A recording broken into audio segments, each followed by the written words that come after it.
कुंडली में ज्योतिषी लोग विचार करते हैं किसी किसी के जन्मांग का, तो कहते हैं अरे भैया इसमें तो नवग्रहों में 7 ग्रह इसके बहुत गलत जगह बैठे हैं।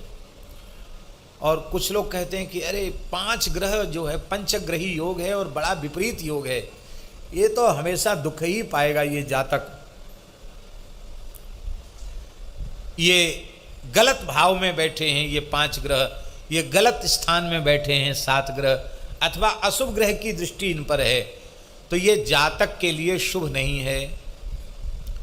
तो तुलसीदास जी रामाज्ञा प्रश्न के इस दोहे में कह रहे हैं कि भैया किसी को ज्योतिषी ने घबरा दिया हो कि तुम्हारे 5 ग्रह खराब हैं और तुम्हारे 7 ग्रह खराब हैं, अरे 5-7 की छोड़ो, 9 के 9 ग्रह खराब हों तो भी तुम राम राम करो, तो इन नवग्रहों की सामर्थ्य नहीं तुम्हारा अनिष्ट करने की,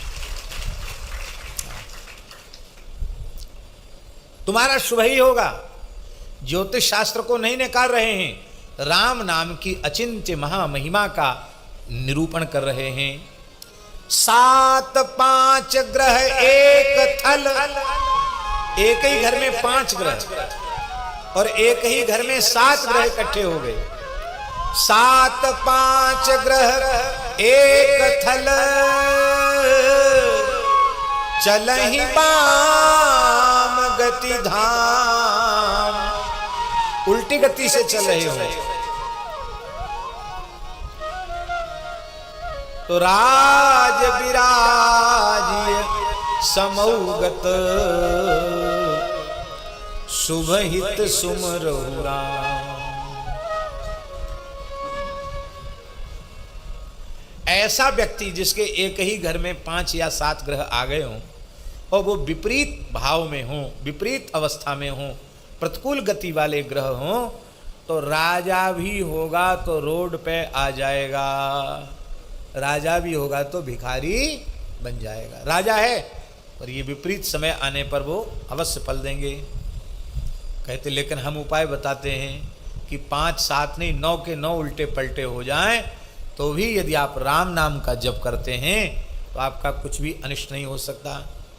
एक भैया जी एक घटना सुनाते हैं।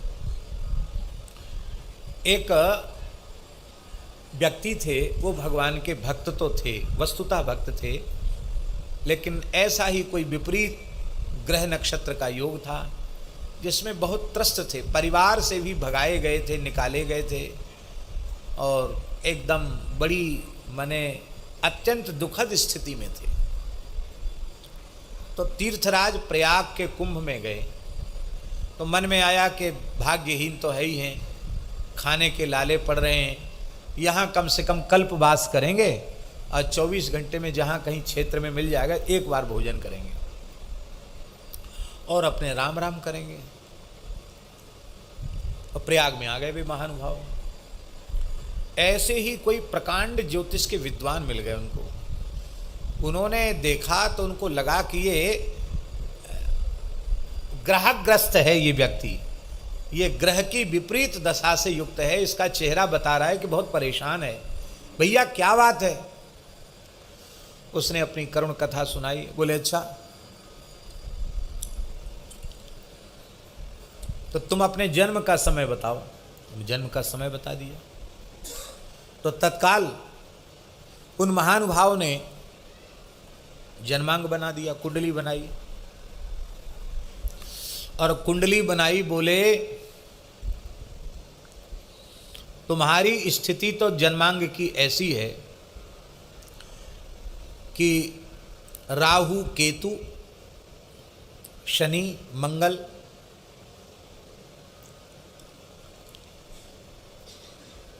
शुक्र ये सब के सब इस प्रकार की स्थिति बना रहे हैं कि तुम्हारी आयु इतना प्रबल मारक योग है।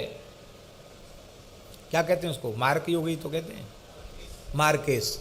इतना प्रबल मार्केश है कि हमारे ज्योतिष की गणना के अनुसार तुम्हारी आयु अब 1 महीने से ज़्यादा नहीं है।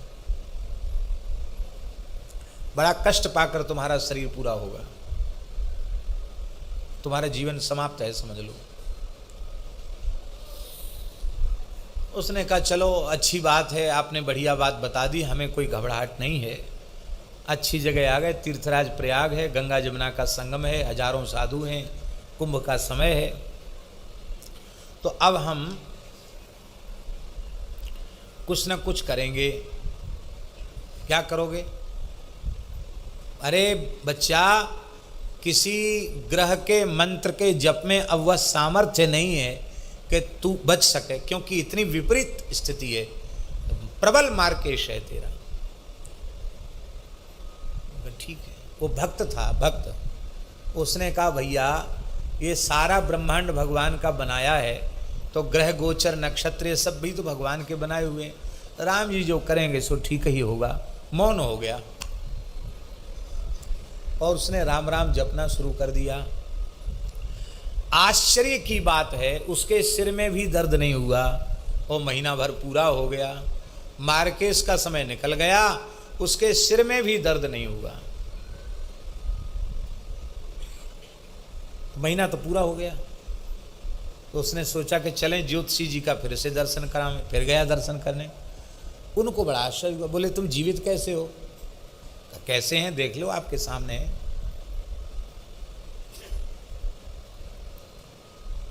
कैसे जीवित? बोले देख लो आपके सामने महाराज, कोई रोग हाली बीमारी कोई तकलीफ? अरे बोले महाराज तकलीफ पहले थी, बहुत बहुत कुछ तकलीफ थी, अब तो बिल्कुल कोई तकलीफ नहीं। क्या करते हो, क्या पूजा पाठ जब किया? बोले कुछ नहीं, मौन होकर 1 महीना तक आपने समय बताया था, अहरनिश राम नाम का जप किया और कुछ नहीं किया, केवल राम नाम का जप किया। तो ज्योतिषी जी को बड़ा आश्चर्य, केवल राम राम करने से इतना प्रबल योग बदल गया, आश्चर्य की बात है। तो उन ज्योतिषी जी के जो गुरुदेव थे वो भगवत प्राप्त सिद्ध पुरुष थे, वो भी कुंभ में पधारे थे। उनके पास जाकर ज्योतिषी जी ने कहा कि गुरुजी हम अब सब अपने ज्योतिष के पोथी पत्थर बांध के त्रिवेणी संगम में समाधि देना चाहते हैं। कहा क्यों? तुम्हारी तो रोजी रोटी ज्योतिष है, ऐसा क्यों करना चाहते हो? बोले महाराज आज तक मेरे द्वारा की गई घोषणा असत्य नहीं हुई, लेकिन ऐसा जातक जिसकी इतनी विपरीत ग्रह दशा और उसके सिर में भी दर्द नहीं हुआ, आश्चर्य की बात है, वो जिंदा है, प्रसन्न है, पहले से ज़्यादा स्वस्थ है, क्या बात है? तो गुरुजी ध्यानस्थ हो गए और ध्यानस्थ होने के थोड़ी देर बाद गुरुजी ने नेत्र खोले। बोले पंडित जी ये महा महिमामय राम नाम की महिमा है। कैसे? बोले जब इसने भजन करना शुरू किया तो जो ग्रह गोचर की स्थिति है उसमें विवाद छिड़ गया। बोले भैया तुम्हारा पहले समय, तुम जाओ पहले उसको कुछ सताओ। सबसे पहले मंगल को कहा कि तुम सताओ। मंगल बोले हम नहीं जाएंगे, चाहे भले ही बकरी हो, विपरीत हो, मार्केश हो, हम नहीं जाएंगे। क्यों? बोले राम जी हमारे जीजाजी लगते हैं। हाँ राम जी हमारे जीजाजी लगते हैं, क्योंकि श्री जानकी जी भूमि पुत्री हैं और मैं भूमि पुत्र हूँ, किशोरी जी का भाई हूँ, इस नाते से वो मेरे जीजाजी लगते हैं और हमारे जीजाजी का नाम दिन रात जपता है। ऐसे अपने जीजाजी के परम शरणागत भक्त का हम कुछ भी नहीं बिगाड़ सकते। हम बिगाड़ेंगे नहीं, हम बनाएंगे जरूर उसका काम, बिगाड़ेंगे नहीं। पीछे हो गए, मंगल मना कर दिया। बोले देखो चलो, इन्होंने तो रिश्तेदारी निकाल ली। शनि ग्रह से कहा कि आप तो बड़े कठोर शासक हैं, सबको जब दंड देते हैं तो किसी को नहीं देखते, महात्मा दुरात्मा किसी को नहीं देखते, सबको एक लाठी से हाँकते हैं। शनि ग्रह बड़े बलवान हैं, वैसे लोगों में भक्ति भले ही ना हो, पर शनिवार हो वे और पीपल दिखाई पड़े तो अपने आप सिर झुक जाता। वैसे हमेशा ही झुकना चाहिए पीपल को देख के सिर, लेकिन शनिवार को पीपल देख के सिर जरूर झुकता है। शनि से सब घबराते हैं, परेशान रहते हैं। शनि ग्रह से कहा कि तुम जाओ, तुम्हारा मार्केश है।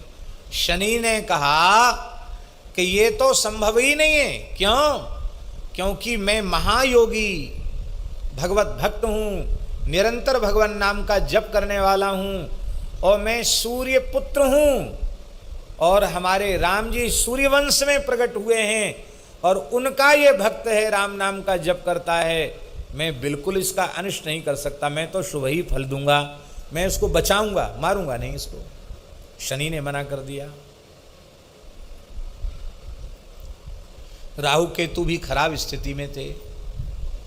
भैया तुम तो दैत्य हो, तुम तो अपना फल दे दो इसको।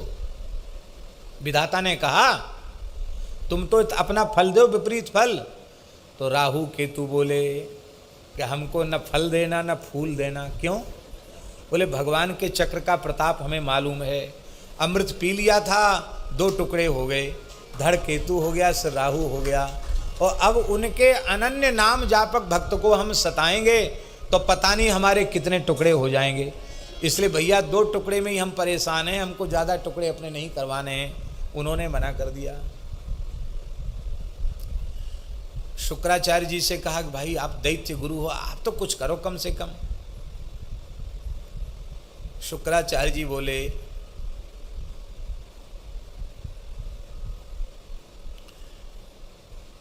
कि हम दैत्य गुरु अवश्य हैं, पर नाम की महिमा से अपरिचित हों ऐसा नहीं है। देखो शुक्राचार्य जी का वचन बड़ा अद्भुत है। भगवान वामन ने कहा कि तुम पूर्णाहुति कर दो, क्योंकि हमने बीच में ही आकर विक्षेप कर दिया, तुम्हारे जजमान को बंधन में डाल दिया, तो अब कम से कम कर्मकांड तो पूरा कर दो, विधि पूरी कर दो, पूर्णाहुति कर दो यज्ञ की। उसमें शुक्राचार्य जी ने क्या कहा, बहुत प्यारा श्लोक है। मंत्रतस्तंत्रतश्छिद्रम देश कालार्ह वस्तुतः सर्वं करोति निश्छिद्रम नाम संकीर्तनम तब। मंत्र का दोष, तंत्र माने विधि का दोष, देश का दोष, काल का दोष, समस्त प्रकार के दोषों की निवृत्ति हरिनाम संकीर्तन से हो जाती है। जब आपके नाम की ऐसी महिमा है कि नाम के कीर्तन से संपूर्ण दोषों की निवृत्ति हो जाती है, फिर यज्ञेश्वर यज्ञ नारायण स्वयं यज्ञ में पधारें, फिर यज्ञ अपूर्ण रहा, यज्ञ तो परिपूर्ण हो गया आपके पदार्पण से ही। तथा प्याज्ञां करोमिते, फिर भी आपने आज्ञा दिया है तो हम पूर्णाहुति कर देते। भगवान शुक्राचार्य जी ने पूर्णाहुति कर दी। शुक्र ने भी मना कर दिया कि हम भक्त की महिमा जानते हैं, भगवान नाम की महिमा जानते हैं, और बाकी तो सब ठीक ही थे। 5 ग्रह विशेष प्रतिकूल थे, और बृहस्पति तो बेचारे सौम्य हैं, बुध भी सौम्य है, अनुकूल ही हैं, चंद्रमा तो परम सौम्य है ही हैं। तो सब बात बन गई, बिगड़ी बात बन गई। श्री हित हरिवंश महाप्रभु जी की स्फुट वाणी में ताते भैया कृष्ण नाम धन संच, ये पद है उनका, और उसमें उन्होंने लिखा है का करी है नवग्रह रंक, ये कंगले तुम्हारा क्या बिगाड़ेंगे। यदि श्री कृष्ण तुम्हारे अनुकूल हैं तो नवों ग्रह तुम्हारे प्रतिकूल होकर तुम्हारा कुछ नहीं बिगाड़ सकते, और यदि श्री कृष्ण तुम्हारे अनुकूल नहीं हैं और नवों ग्रह तुम्हारे अनुकूल हैं तो भी यह अनुकूल होकर तुम्हारा क्या बना देंगे। अधिक से अधिक तुम्हें लौकिक कोई पद प्रतिष्ठा लाभ दे देंगे, उससे तुम्हारे कल्याण का क्या लेना देना है। तो यह नहीं कहते कि ग्रह आदि की दशा और ग्रह नक्षत्र आदि को नहीं मानना, मानो, पर भैया सबका अंतिम उपाय भगवत शरणागति है, सबका अचूक अस्त्र, सबका समाधान श्री राम नाम का जप है। उस रजक ने शायद समझा दिया हुआ अपनी जात बिरादरी वालों को कि देखो किशोरी जी का अपराध बना है, तुम लोग किशोरी जी का नाम लिया करो जिससे तुम्हारा दोष सब धुल जाए। तो अब तो इधर धोबी घाट हो गया, सरकार ने बना दिया, नहीं पहले इधर ही था धोबी घाट। तो हम जमुना नहाने स्नान करने जाते थे तो कई बार देखते थे धोबियों को कपड़ा धोते हुए ऐसे फचकते पत्थर पर कपड़े को, तो उनके मुंह से कुछ निकलता है, सुना आपने कभी? सिया सिया सिया सिया ऐसे बोलते कि नहीं? हमको ऐसे लगता है सिया सिया बोलते, सिया सिया सिया। राम रघुवर की प्राण प्रिया भजो रे मन सिया सिया, राम रघुवर की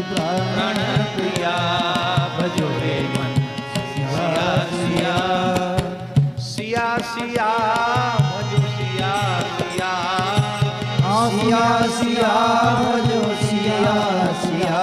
राम रघुवर की प्राण प्रिया भजो रे मन सिया सिया। राम रघुवर की प्राण प्रिया भजो रे मन सिया सिया। हमको ऐसा लगता है कुछ सिया सिया करके प्रायश्चित करते हैं, और भले ही इस भाव से न करते होंगे, पर सिया सिया नाम निकलने से तो वे पवित्र हो ही गए। बोलो भक्तवत्सल भगवान की जय। भगवान के भक्त किसी भी कुल में पैदा होते हैं, किसी भी जाति में पैदा होते हैं, और भगवान की भक्ति जो नहीं करता है वही नीच है। हाँ, वही नीच है। महात्माओं के हृदय में बड़ी करुणा होती है। स्वामी श्री शांति प्रकाश जी महाराज, स्वामी शांति प्रकाश जी महाराज बहुत अच्छे संत थे। हमने भी उनके निमित्त कथा कही, और कुछ बक्सर वाले महाराज जी ने भी उनकी शताब्दी में कथा कही। इधर की एक मुरैना साइड की कहीं की बात है, तो प्रज्ञा चक्षु थे स्वामी श्री शांति प्रकाश जी महाराज। प्रेम सबसे बहुत करते थे, सबको ठाकुर जी का रूप देखते थे। तो जो कोई उनके प्रेमी आता तो उसको वो गले से लगा लेते थे। तो एक धोबी था, धोबी लड़का, वो कपड़े वपड़े धोता था, महात्माओं के धो देता था, दे देता था। उत्सव चल रहा था वहाँ, तो वो दूर खड़े खड़े देखता था। वो उसके मन में होता था कभी क्या मैं तो बहुत अधम हूँ, मैं क्या इस लायक हूँ कि इतने बड़े संत मुझे अपने गले से लगावें। वो खड़े खड़े भैया जी रो रहा था। सब लोग मिलने जुलने वाले तो चले गए, वो खड़ा था। तो स्वामी शांति प्रकाश जी बोले, एक कोई बालक खड़ा है बाहर? बोले हाँ वो है, धोबी है, वो कपड़े ले जाता वही है। बोले उसको यहाँ बुला। तो भाई दूर क्यों खड़े हो, मेरे पास आओ। उसने प्रणाम किया डरते डरते। बोले क्यों छूते क्यों नहीं हो, मैं अछूत हूं क्या? फिर तो फूट पड़ा, चरणों में सिर रख दिया, प्रणाम किया। महाराज मैं धोबी हूं। तो स्वामी शांति प्रकाश जी बड़े जोर से हंसते हुए बोले कि अरे वाह, तब तो हमारी तुम्हारी जाति एक ही है। तुमने बताया क्यों नहीं, हम तो तुम्हारी ही बिरादरी के हैं। वो बेचारा धोबी खुश हो गया। वो क्या सोचा, ये भी धोबी जाति के ही है। वो तो धोबी जाति के नहीं थे। अपना लिया, उसको शिष्य भी बना लिया, कंठी भी दे दी, और बोले बेटा हमने जो कहा कि हम तुम्हारी बिरादरी के हैं, तो तुम भी मैला गंदा कपड़ा धोने का काम करते हो, इसलिए धोबी। और हम भी सत्संग के द्वारा जीव की न जाने कितने जन्मों की मलिनता रूपी कालिक को धोते हैं, इसलिए अंतःकरण को धोने वाले संत सद्गुरु भी धोबी ही हैं। इसलिए हम इस प्रकार के धोबी हैं, सत्संग के द्वारा सबके मन की मलिनता को धोने वाले। भगवान के भक्तों में, भगवान में विशेष करुणा है। करुणा न होती तो भगवान के दरबार में इनका आदर कैसे होता। तो अब हमें यह विचार करना चाहिए कि जब हमारे प्रभु सब पर करुणा करते हैं, तो हम सब पर करुणा क्यों न करें। हम द्वेष और घृणा और भेद बुद्धि क्यों करें। उन लोगों को जो भूले भटके हैं, उनको सन्मार्ग पर लाने का प्रयास हमें करना चाहिए। तो भगवान आपने उसके ऊपर कृपा कर दी। लोक विशोक बनाए बसाए, सी निंदक अगोग नसाए। अब आगे बात 11वें कड़ी में कह रहे हैं, गति न लहे राम नाम सो विधि सो सिर जाको, सुमिरत कहत प्रचार के बल्लभ गिर जाको। क्या बढ़िया वाह। गोस्वामी जी कहते हैं कि राम नाम का आश्रय जिसने लिया है उसे गति नहीं मिली हो, ऐसी ब्रह्मा जी ने आज तक कोई सृष्टि की ही नहीं। विधाता की सृष्टि में, ब्रह्मा जी की सृष्टि में ऐसा कोई नहीं है। चाहे जितना पतित हो, अधम हो, नीच से नीच ही क्यों ना हो, यदि उसने राम नाम का आश्रय ले लिया है तो वह कल्याण का भाजन अवश्य बन जाएगा, क्योंकि कल्याणा नाम निधानम। स्वयं गिरिजा बल्लभ श्री पार्वती जी के प्राण वल्लभ श्री भगवान शिव स्वयं राम नाम का स्मरण करते हैं और राम नाम का प्रचार भी करते हैं। और राम नाम के बल से ही काशी मरत जंतु अवलोकी जासु नाम बल करऊं विशो की। प्रचारिक है कोपी काशी निवासी है ना, जटिला जटिला को कैसा ना श्लोक अभी उठ नहीं रहा है। पियम पियम, हाँ, श्रवण पुटकई राम नामा विधेयम। इस प्रकार से एक जटिल काशी निवासी टेर लगाता है। अब 12वें चरण में कह रहे हैं, अकनि अजामिल की कथा सानंद न भाको नाम लेत कलिकाल हु हरिपुरहिन गाको। कहते कौन ऐसा मनुष्य है जिसने एक बार अजामिल का चरित्र सुन लिया हो, वो आनंद में न भर गया हो। अजामिल का चरित्र ऐसा चरित्र है कि हर व्यक्ति को धैर्य देता है कि जब ऐसे का उद्धार हो सकता है तो मेरा उद्धार क्यों नहीं हो सकता है। अजामिलो प्यगात धामो किम पुनः श्रद्धया गृणन। अजामिल जैसे पापी का उद्धार हो गया, फिर श्रद्धा पूर्वक कोई नाम ले तब तो कहना ही क्या है। कहते हैं कलिकाल में उस साधक का नाम बता दो जिसने राम नाम का आश्रय लिया हो और भगवान के धाम की प्राप्ति उसे न भई हो। अवश्य धाम की प्राप्ति हो जाती है। राम नाम महिमा करे काम भूरुह आको साकी वेद पुराण है तुलसी तन ताको। गोस्वामी जी कहते हैं कि राम नाम की महिमा कैसी है। ये तुलसीदास जी की विचित्र शैली है। बोले कैसी है राम नाम की महिमा, बोले वो कैसी है ये कहना तो बड़ा कठिन है, क्योंकि कहूं कहाँ लगी नाम बढ़ाई राम न सकहीं नाम गुण गाई, कहना कठिन है। लेकिन काम भूरुह आको, आको माने आक का पेड़। यहाँ गोस्वामी जी कहना ये चाहते हैं कि राम नाम की महिमा तो राम जी भी गाने में समर्थ नहीं है, लेकिन यदि राम नाम की महिमा कुछ सोचना समझना हो तो मुझे देख लो। आपको क्या देख ले? बोले ये तुलसीदास तो अकौआ के पेड़ के जैसा था, आक के जैसा था, पर राम नाम के आश्रय ने इस आक को ही कल्प वृक्ष बना दिया। कल्प वृक्ष बना दिया का मतलब है मेरे जैसे के निकट जो जो जिस भाव को लेकर आता है उसके भाव की अवश्य पूर्ति हो जाती है। बोलो भक्त वत्सल भगवान की जय। तो कहते हैं कि देखो राम नाम के प्रभाव से यह तुलसीदास जैसा आक का पेड़ भी कल्प वृक्ष के समान हो गया। बोलो भक्तवत्सल भगवान की जय। वेद पुराण इतिहास संत मत सब साक्षी हैं नाम महिमा की। नाम महिमा सुनकर भी जो नाम जप में प्रवृत्त न हो वो भाग्यहीन है। भगवान कृपा करें, राम नाम महाराज कृपा करें। प्रातः काल जगने से लेकर सोने तक भगवान के नाम का अभ्यास हम लोग करते रहें, यही भगवान से प्रार्थना है।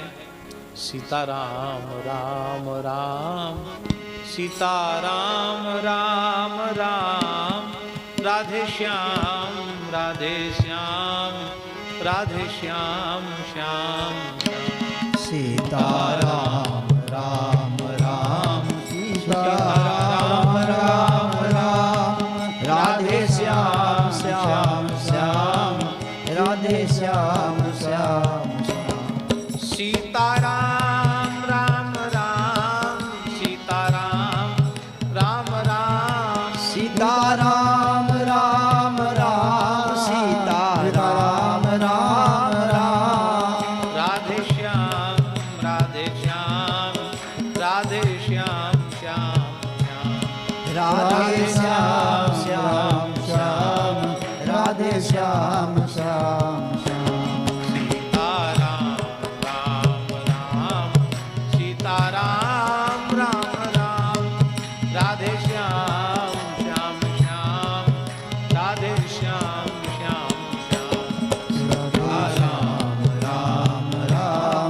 सीताराम राधे श्याम श्याम श्याम राधे श्याम श्याम